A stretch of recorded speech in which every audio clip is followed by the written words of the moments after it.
नमस्कार। आप सभी का हमारे YouTube चैनल में हार्दिक स्वागत है। आज हम अध्ययन करेंगे NCERT की कक्षा 8 में चलने वाली संस्कृत की पुस्तक रुचिरा भाग तृतीय के 5वें पाठ कंठ के नाइव कंटकम के अभ्यास कार्यों को करेंगे, यानी प्रश्नोत्तर को जानेंगे।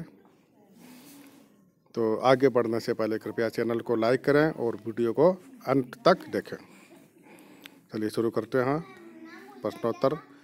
बच्चों, इस पाठ के प्रश्नोत्तर है, प्रश्नों के सामने मैंने उत्तर लिख दिए हैं पिछले वीडियो की तरह, ताकि आपको कोई परेशानी नहीं हो लिखने की।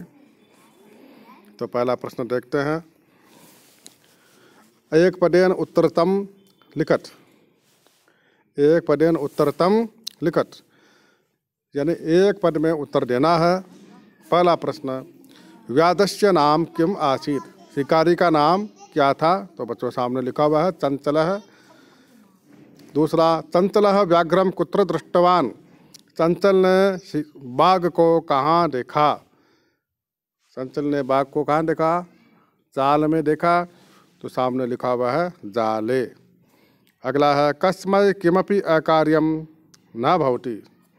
किसके लिए कोई भी कार्य अकार्य नहीं होता है?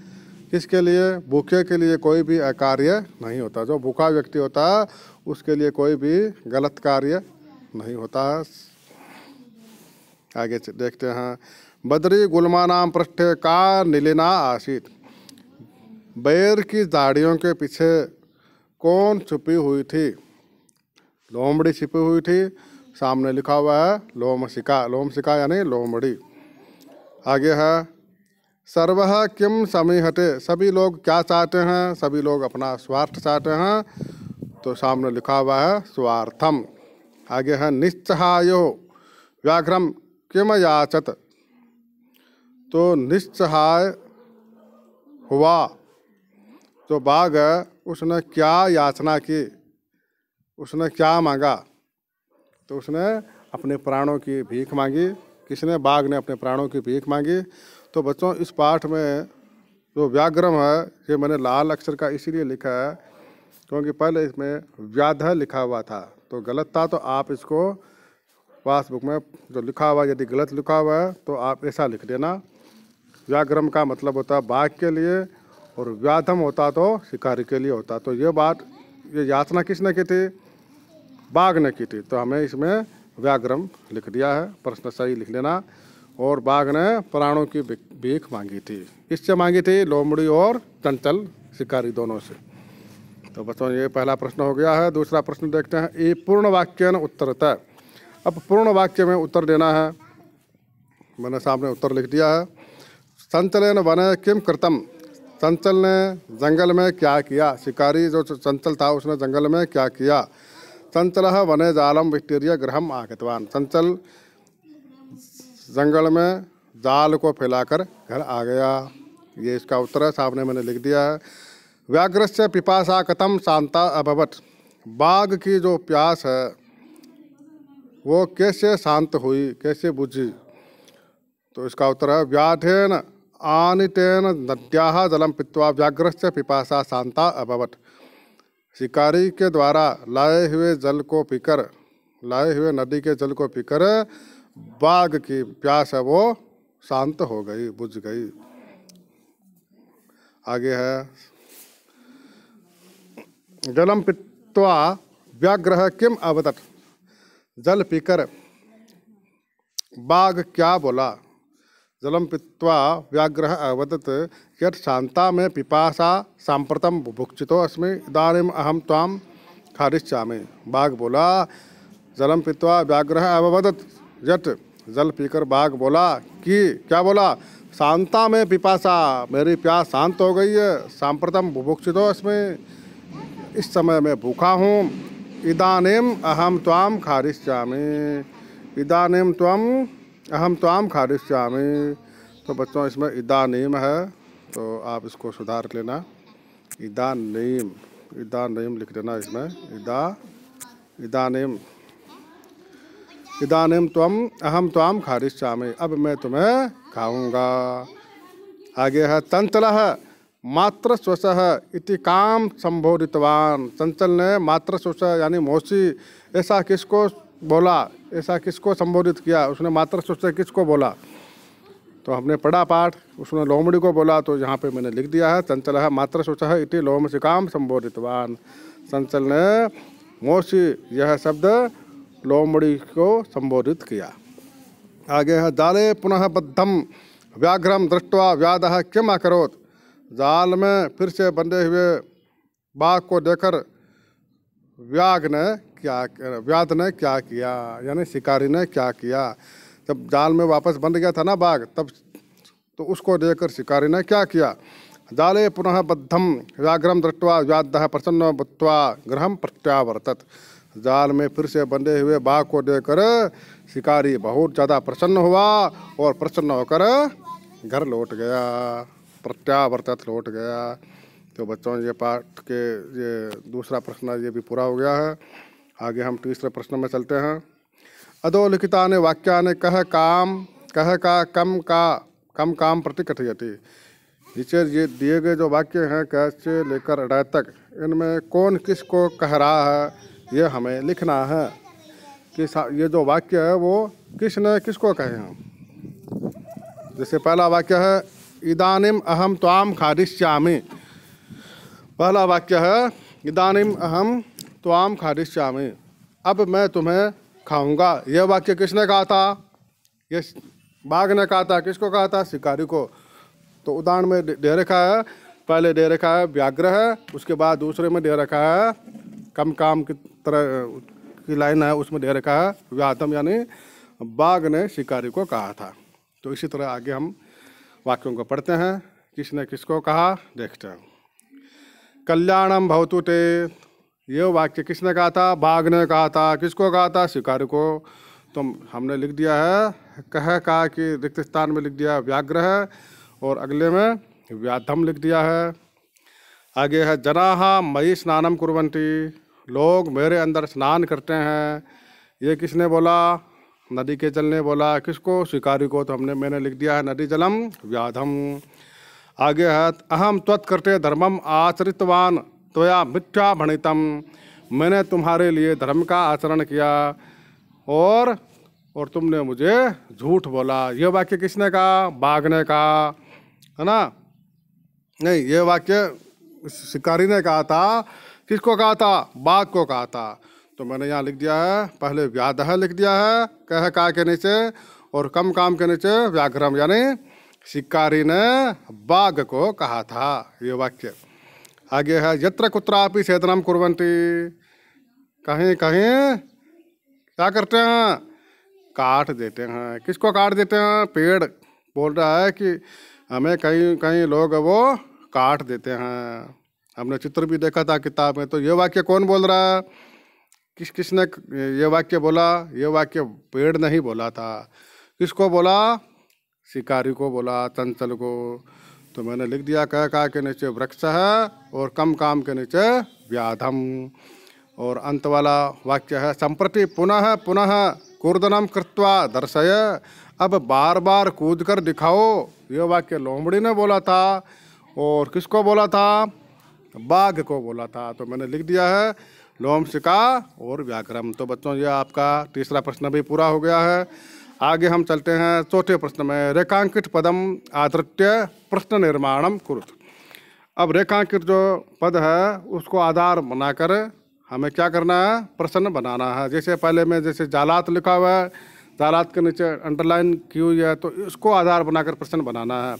यानी जहाँ अंडरलाइन की हुई है उसकी जगह प्रश्नवाचक शब्द लिखना है। और प्रश्नवाचक शब्द यानी किम शब्द का प्रयोग करना है। यहाँ पे यदि प्रथमा विभक्ति का शब्द है तो वो प्रथमा विभक्ति होगी।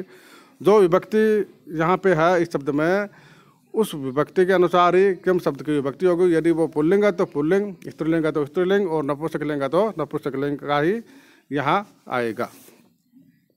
जैसे ये शब्द जालात पुल्लिंग का है तो किम शब्द का जो पुल्लिंग का जो शब्द है वो इसमें आएगा। जालात ये नपुंसकलिंग का है तो नपुंसकलिंग में, ये पंचमी विभक्ति का तो नपुंसकलिंग में किम शब्द में क्या आएगा, कस्मात आएगा, तो वो कस्मात मैंने लिख दिया है, पूरा प्रश्न मैंने लिख दिया सामने, तो आप देख लेना। जैसे पढ़ते हैं, व्याधः व्याघ्रम जालात बहिः निरसारयत्। शिकारी ने बाघ को जाल से बाहर निकाला। सबसे पहले प्रश्न निर्माण के लिए हमें क्या करना चाहिए, पहले इसका हिंदी अर्थ जानना चाहिए। जैसे मैंने हिंदी अर्थ में इसका हिंदी अर्थ में बोल रहा हूँ कि शिकारी ने बाघ को जाल से बाहर निकाला। किस से बाहर निकाला, ये इसका हिंदी अर्थ हमें दोनों हिंदी अर्थ हमें जानने चाहिए कि प्रश्न का हिंदी अर्थ क्या होगा। यदि हमने इसकी लाइन का हिंदी अर्थ आता है तो हम अपने आप इसका प्रश्न अर्थ भी बना सकते हैं, प्रश्न बना सकते हैं। हिंदी में प्रश्न बना लेंगे तो वो भी अपने आप बन जाएगा। तो शिकारी ने बाघ को जाल से बाहर निकाला। तो शिकारी ने बाघ को किस से बाहर निकाला, कस्मात, किस से, किस से में पंचमी विभक्ति होती है, जाल से बाहर यानी पंचमी अलग से अलग होना। तो जालात है तो पंचमी है, तो इसमें कस्मात का प्रयोग हमने कर दिया है। व्याधः व्याघ्रम कस्मात बहिः निरसारयत्। आगे देखते हैं, ख चंचलः वृक्षम उपगम्य अपृच्छत्। चंचल ने वृक्ष के पास जाकर पूछा, चंचल ने वृक्ष के पास जाकर पूछा। चंचल ने किसके पास जाकर पूछा, किसको पूछा उसने, है ना। तो जैसे वृक्षम में द्वितीया है तो किम शब्द में भी द्वितीया का प्रयोग होगा, तो कम हो जाएगा, वृक्षम की जगह कम। तो मैंने सामने लिख दिया है, चंचल है कम उपगम्य अपृच्छत्। इसलिए इसी तरह सभी देख लीजिए। व्याघ्रः लोम शिकाये निखिलाम कथाम न्यवेदयत्।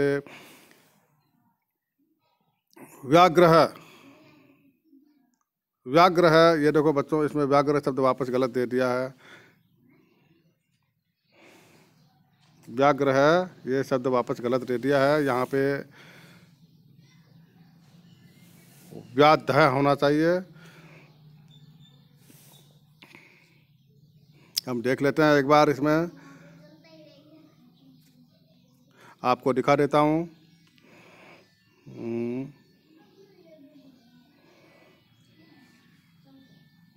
देखो बच्चों, ये जो है ना, यहाँ पे देखो आप, ये लिखा हुआ ना सह, ये जो सह लिखा हुआ ना, ये सह किसके लिए, ये सह है अपने चंचल के लिए। ये चंचल बोल रहा है ऊपर से, है ना, चंचल बोल रहा है। देखो वापस बता रहा हूँ ऊपर से भी आपको।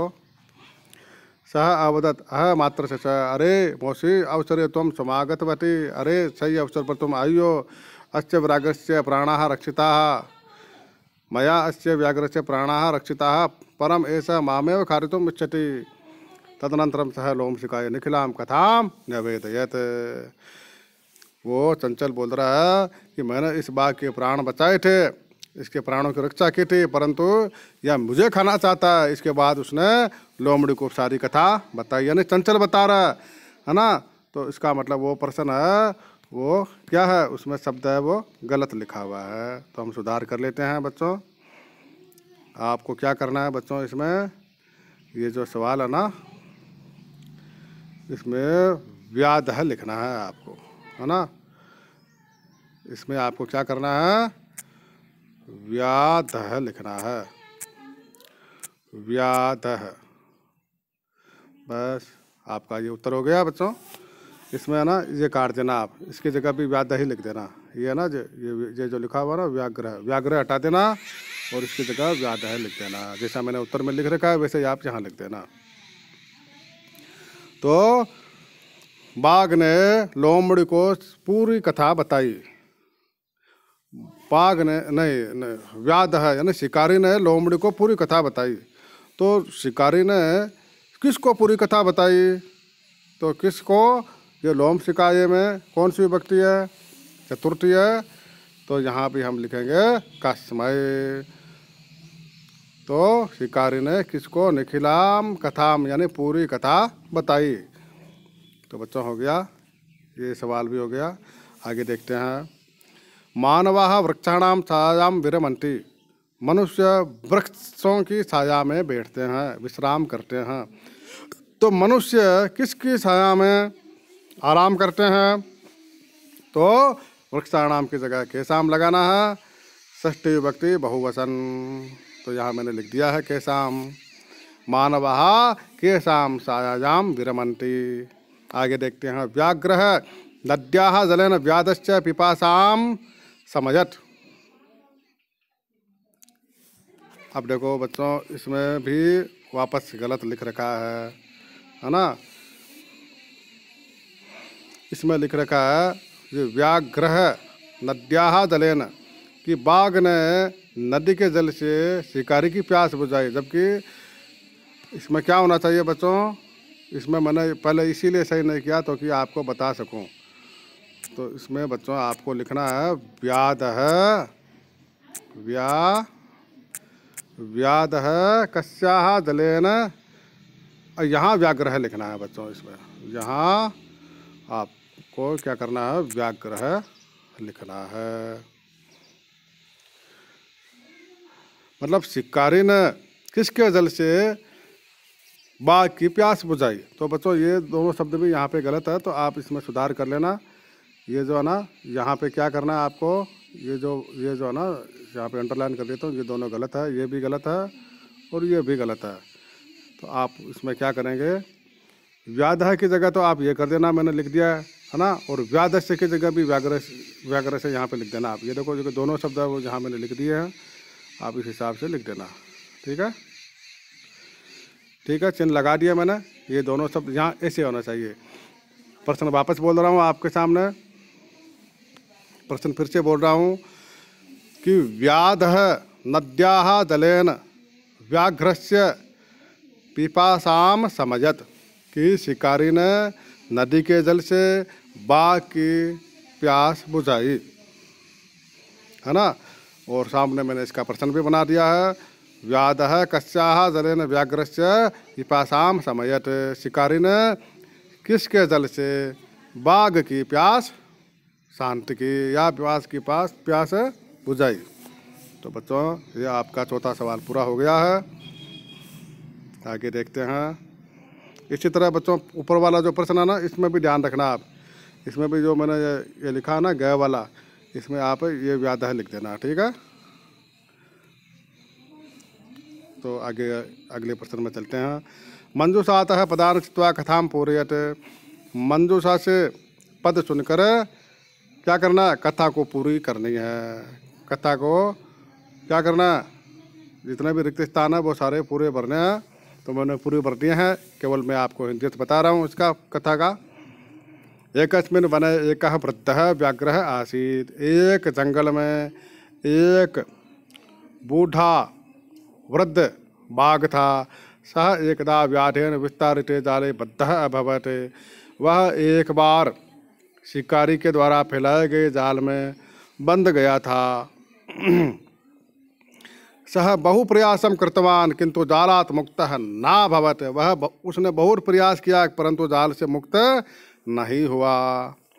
अकस्मात् तत्र एकः मुष्कः समागच्छत्। अचानक ही एक चूहा वहाँ पर आया।